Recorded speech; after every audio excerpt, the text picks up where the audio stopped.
나는 도전한다. 그러므로 존재한다. 과외 공부가 끔찍했던 나의 국민학교 시절에 아버지가 사다 준 책이라고는 오로지 3권뿐이었다. 한 권은 백범 김구였는데 어떤 높은 뜻을 심어주기 위함은 결코 아니었다. 김구 선생이 나와 본관이 같은 안동 김씨라는 점만 강조하셨기 때문이다. 사람은 뿌리를 알아야 한다고 하는데 나는 도대체 족보 같은 그런 것에는 전혀 관심이 없었고 때문에 내게는 내가 어디 김씨라는 사실이 내 손톱에 낀 때만도 못한 하찮은 것이다. 게다가 나는 한 번도 김구 선생 같은 애국자가 되려고 한 적이 없다. 10대 후반부터 나는 내 몸 하나 가누기 힘들었다. 그 와중에 무슨 국가와 민족 혹은 조상을 생각했겠는가. 다른 2권은 에디슨 전기와 로빈슨 크루소였다. 에디슨 전기는 기술자가 되라는 뜻에서 사다 준 것 같다. 실제로 나는 에디슨 흉내를 내면서 장난이 극심하였고 그 덕에 전기, 전자, 기계에 대해 정식으로 배운 적은 한 번도 없지만 보통 수준은 넘는 지식을 점차 갖게 된다. 로빈슨 크루소를 사다 준 이유는 정확히 모른다. 나중에 내가 성인이 되어 루소의 최대 역작이라고 하는 에밀을 순전히 그 책의 유명세 때문에 억지로 읽었을 때 나는 에밀에게 허용된 유일한 책이 바로 로빈슨 크루소임을 알고는 기분이 묘해졌다. 하지만 책이라고는 의학 서적만 갖고 있던 아버지가 루소의 흉내를 낸 것 같지는 않다. 수많은 책들 중에서 무인도에서의 이야기를 내게 준 이유는 홀로 서기를 배우라는 뜻이었을까? 아니면 생존 기법을 배우라는 것이었을까? 혹시 무인도에서도 인간으로서 살다가 죽을 수 있는 뭔가는 갖고 있어야 한다는 뜻이었을까? 그렇다면 그것은 무엇일까? 무인도에 있더라도, 전쟁 난민이 되더라도, 500년 전에 태어났더라도 나를 인간으로 지탱시켜 줄 것은 무엇일까? 사도 바울은 가난한 곳에 처할 줄 알고 부한 곳에도 처할 줄 안다고 했다. 내가 가진 모든 것이 사라져도 인간으로서 존재의 의미를 주는 것은 무엇일까? 당신에게 인간으로서의 존재의 의미를 주는 것은 무엇인가?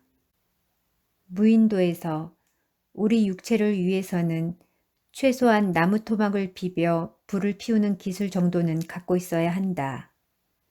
우리 영혼을 위하여도 우리가 인간으로 존재하여 뜨겁게 타오르게 할 불꽃이 있어야 하지 않겠는가? 외부 상황이 어떻게 바뀌든지 간에 당신의 영혼을 유지시켜주는 산소 호흡기 같은 불꽃 말이다. 자, 지금 당신이 침몰하는 타이타닉호에 있다고 가정하자. 조금 후에는 구명보트를 옮겨 타야 하고 무인도로 가서 평생을 홀로 살아야 한다. 지금까지 살아오면서 소중하게 생각되는 것들을 솔직하게 생각해 보라. 그 가운데 당신이 갖고 가고 싶은 것은 무엇인가? 돈인가? 명예인가? 학식인가? 일인가? 남들로부터 인정을 받는 것인가? 만일 당신이 그런 것들을 영혼 속에 담고 구명보트에 올라탄다면 내 생각에 당신은 무인도에 혼자 도착하면 그대로 자살하여야 할 사람이 된다. 무인도에서는 아무런 가치도 없는 것들이기 때문이다. 당신은 무인도에 표류할 가능성이 없다고? 천만의 말씀이다. 인간은 평생을 무인도에서 고독하게 보내는 셈이나 마찬가지이다. 군중 속의 고독이라는 말은 헛소리가 아니다. 우리는 모두 자기의 섬에 갇혀 사는 존재이다. 파스칼은 팡세에서 인간은 던져진 존재라고 했다. 당신이나 나나 지구에 홀로 던져진 외로운 존재이다. 삶에 있어 가장 소중한 불꽃의 참 의미는 로빈슨 크루소처럼 무인도의 절대 고독의 상태로 고립되어 있는 상태에서만 검증될 수 있다. 그렇다면 그것은 돈도 아니고 명예도 아니다. 한국인이라는 사실도 의미가 없으며 남을 위한 봉사니 사랑이니 하는 것들도 특히나 그것이 에로스적 사랑이라면 무인도에서 혼자가 된 처지에서는 무의미하다.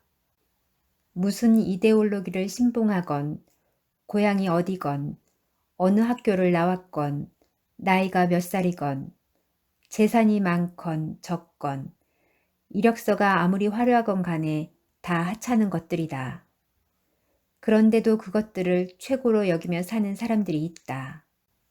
내가 돈을 최고로 여기며 살았다고? 웃기지 마라. 나는 내 인생 자체의 중요성을 최고로 여기며 살았다. 돈은 내 인생의 자존심을 세우는 데 필요한 것이었고 수없이 넘어지면서 그저 게임의 방법을 체득하여 획득하였을 뿐이며 그 비결은 세상 사람들이 최고로 여기는 그런 것들을 하찮게 여기는 데 있었다고 하여도 과언이 아니다. 널리 알려져 있는 이야기 한 토막. 어느 나룻배에 학자가 탔다. 학자가 물었다. 사공 양반 혹시 학문에 대해 아시는가? 뱃사공은 전혀 모른다라고 대답했다. 그러자 학자는 그렇다면 인생을 헛살고 있는 것일세 라고 뽐내며 말하였다. 얼마 후 사공이 물었다. 손님 혹시 수영할 줄 아시나요? 모르는데 왜 묻나? 그렇다면 인생 종치게 생겼군요. 배에 구멍이 나서 배가 가라앉고 있거든요. 영혼을 타오르게 할 불꽃이 없다면 침몰하는 배에서 수영하는 법을 모르고 있는 것과 마찬가지이다. 이 세상이 부러워하는 그 무엇을 갖고 있건 간에 침몰하고 만다. 내가 무슨 말을 하려는 것일까? 사람들은 자기가 열심히 살아야 한다는 것은 다 잘 안다. 하지만 자신이 열심히 살지 않고 있다는 것도 다 잘 안다. 열심히 살아야 한다는 것은 알지만 열심히 살게 되지 않는 이유가 뭘까? 바로 그 불꽃이 없기 때문이다. 나 역시 왜 살아야 하는지조차 몰랐던 때가 있었다. 그래서 한때는 포기하려고 했었던 것이 나의 목숨이었다. 그러다가 존재의 이유를 도전 그 자체에 두기 시작하였다. 나는 도전한다. 그러므로 존재한다. 로빈슨 크루소 역시 28년간을 무인도에 살면서 폭풍과 지진, 질병, 고독 등의 공격을 받지만 절망하거나 체념하지 않는다. 계속 도전하고 노력한다. 나는 그것을 이왕 사는 것, 내가 팔목에서 흘린 피보다 진하게 살아보자고 다짐하였을 뿐이다. 도전 정신이 내게는 나의 영혼을 뜨겁게 만드는 불꽃이었다. 젊었을 때 그런 생각을 한 것은 전혀 아니다. 살다 보니 그렇게 되었고 지나고 보니 내가 그랬었구나 하는 것을 알았을 뿐이다. 당신은 도전하기가 두렵고 불안하다고? 겁난다고? 나도 그랬다. 새로운 도전을 시도할 때 불안해하지 않을 사람이 어디 있다는 말인가. 지금이라고 해서 내가 도전이 두렵지 않은 것도 아니다. 2007년 2월 현재 나는 80억 이상이 다른 투자자들과 함께 각각 투자되는 2개의 프로젝트와 나 혼자 40억 이상을 투자하여야 하는 프로젝트를 순전히 나 혼자만의 책임으로 수행 중이다. 이미 1월에 35억 이상이 사용되었다. 세세한 지침까지도 여전히 내가 주어야 하고 내가 결정을 내려야 한다. 핵심적인 조언을 해줄 만한 사람도 전혀 없다. 한편으로는 두렵다. 과연 잘 될까? 내가 잘 못하면 200억 이상이 묶여버린다. 이 두려움을 없애기 위해 내가 할 수 있는 것은 무엇일까? 잘 될 거야 라는 막연한 희망일까? 기도하는 것일까? 나는 할 수 있어. Yes, I can do it이라고 외치는 자기 격려 혹은 자기 최면일까? 아니면 점집에 가서 운수를 살펴보고 조언을 듣는 것일까? 나는 그런 것들은 전혀 모른다. 내가 하는 유일한 것은 관련 지식들을 계속 찾아가고 법제처 홈페이지에서 관련 법규들을 계속 파고들고 등등인데 요즘은 새벽까지 그렇게 하곤 했다. 내가 그렇게 하기 때문에 설령 일이 중간에 잘못되어도 나는 문제점을 파악하고 해결책을 빠른 시일에 찾아낼 것이다. 2022년 그 프로젝트들은 모두 성공하였다. 하지만 그 과정에서 나는 재벌들을 조사하는 국세청 사국조사를 받았다. 사국조사로는 두 번째였다. 사국에서는 부동산 실명법 위반, 지방세법 위반, 부가세법 위반으로 통보하였으나 나는 모두 부인하였고 1개의 형사소송과 3개의 행정소송을 직접 진행하면서 2, 3년을 바쁘게 보내었다. 결론, 내가 모두 이겼다. 당신도 나름대로는 열심히 준비할 자신이 있지만 여전히 도전하였다가 잘못되면 어떻게 하나 하는 불안감이 사라지지 않는다고? 1997년 영국의 한 남자가 열기구로 18일간 세계 일주를 하겠다고 호언장담하였다. 그러고는 열기구 출발 장소에 세계 각국의 신문 기자들을 초대하였고 위풍당당하게 하늘로 올라갔다. 하지만 이륙한 지 하루도 안 되어 그는 다시 땅으로 돌아왔다. 세상의 웃음거리가 되었지만 그는 그것을 조금도 창피하게 여기지 않고 당당하게 재시도한다. 그의 이름은 리처드 브랜슨이며 버진그룹 회장이다.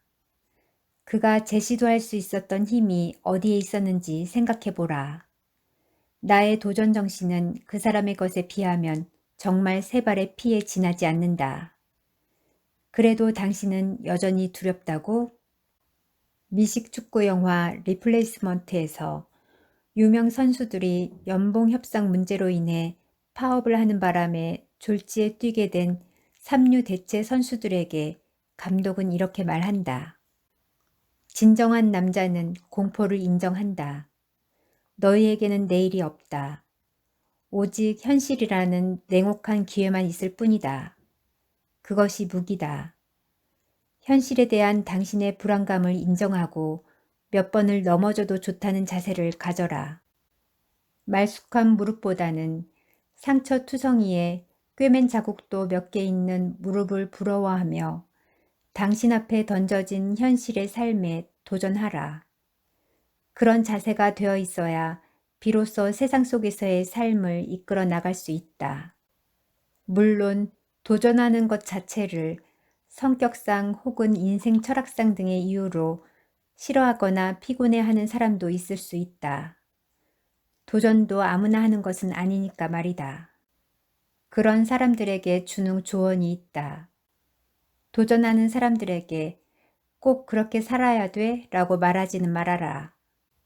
나 같은 사람은 오히려 당신에게 꼭 그렇게 살아야 해? 라고 물을 것이니까 말이다. 그나저나 당신 영혼의 불꽃은 뭐지? 그럼에도 불구하고 나는 10번 찍어 안 넘어가는 나무 많다고 믿는 사람이며 도전도 주제 파악을 하면서 해야 한다고 믿는다. 미국 최초의 여성 연쇄 살인범의 이야기를 담은 영화 몬스터에서 주인공은 13살 때부터 창녀 생활을 하면서 여러 남자들을 살해하였다. 어느 날 그녀는 번듯한 직업을 갖고자 법률사무소의 비서로 취직을 하고자 면접을 보지만 아무것도 할 줄 아는 것이 없으므로 무용만 당한다. 이런 식의 무모한 시도를 도전으로 생각하지는 말라는 말이다. 여기까지 나는 도전한다. 그러므로 존재한다였습니다. 좋아요, 구독은 영상 제작에 힘이 됩니다. 감사합니다. 책소리의 서다였습니다.